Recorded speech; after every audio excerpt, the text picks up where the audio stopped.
আরে এই তো কদু ক্রিকেট খেলছে, কদুকে একবার ডেকে নিয়ে আসি। এই কদু এদিকে আসো। ওহো হো হো। আরে কদু তুই তো অনেক লাকি, এই পাড়ার সব থেকে সুন্দরী মেয়ে তোকে ডেকেছে। আরে আমাকে ডাকবে না তো তোকে ডাকবে, দেখতে হবে না আমি কত স্মার্ট। তারপরের দিন, আরে বল না তুই কঙ্কার বাসায় গিয়ে কি করলি? মনে হয় অনেক এনজয় করেছি। আরে কদু তুমি এদিকে আসো। আরে তুমি 1 মিনিট দাঁড়াও, আমি 2 মিনিটের ভিতরে আসছি। আরে কদু তুমি আগে আমার বাসায় আসো না। আরে কদুকে তো আমি আগে ডেকেছি, সেজন্য কদু আমার বাসায় আগে আসবে। আরে তোরা তো দেখলি আমার কত ডিমান্ড, আমাকে সব মেয়েরাই চায়, সেজন্য আগে আমি কঙ্কর বাসায় যাব। আরে কদু তুমি আমার বাসায় আগে আসো। আরে না আমার বাসায় আগে আসো। তোমরা সবাই দাঁড়াও, আমি সবার বাসায় আসবো।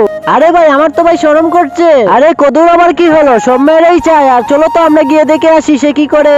এই বৃদ্ধ অসহায় বাবাটির জন্য কেই বা লাইক এবং সাবস্ক্রাইব করবে? আমি জানি দুষ্টু চ্যানেল একদমই করবে না, আর ভালো চ্যানেল অবশ্যই লাইক এবং সাবস্ক্রাইব করে দিবে। আরে কেউ কথা বলবে না, সবাই আস্তে আস্তে আসো, দেখি তাদের বাসায় এসে কদু কি করে। আরে কদু এই প্লেট গুলো ভালো করে ধুয়ে দাও। আরে কদুর বাচ্চা তুই আসলে তালা বাসা নিয়ে সবের বাসায় এসে